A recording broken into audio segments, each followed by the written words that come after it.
morning and welcome to Sports Management 125. In Module 1, we're going to talk about managing sports and the sports industry environment. In this course, you're going to learn how sports businesses impact society and the economy as well.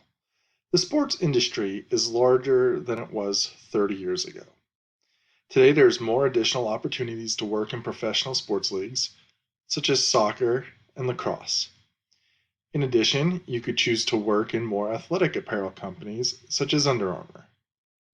These companies have grown to compete with the traditional sports apparel companies such as Nike and Adidas. More career opportunities also exist at high school and collegiate levels because of the growing number of students who participate in these activities. YMCAs, JCCs, and other fitness clubs also offer opportunities to work in various areas of the sport industry. Managers in all industries, including sports, wear many different hats. It's important to understand what they do and what they're responsible for. In Chapter 1, you'll learn what about sports management is and what it takes to be a successful manager in this industry. Chapter 2 goes on into more depth about the sports industry environment and the globalization of the sports world. As in other industries, you learn a sports manager's need to act ethically, socially, and responsibly. In the introduction, there is a link for the North American Society of Sports Management website. I encourage you to visit this website, learn what it's about, and if you're interested, look to gain possible membership. So what to expect this week in class? So this week we'll explore the opportunities and responsibilities of various sports management roles.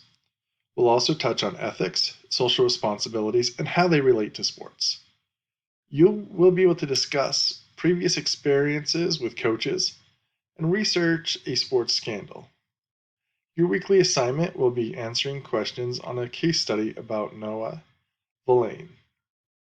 So the objective met in Module 1, is to be able to demonstrate knowledge of various leadership theories and their application in the sports industry today and how that's done effectively.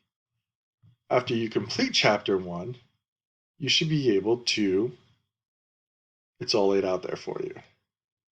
At the end of Chapter 2, you should be able to, again, all laid out there for you. Describe 5 components of the internal environment, explain 2 primary principles of top quality management, explain how factors in these external environments affect internal processes in the environment, state the differences between domestic, international, multinational businesses, list the lowest and highest risk ways to take a business global, explain stakeholders' approach to the ethics, and discuss the 4 levels of social responsibility in business.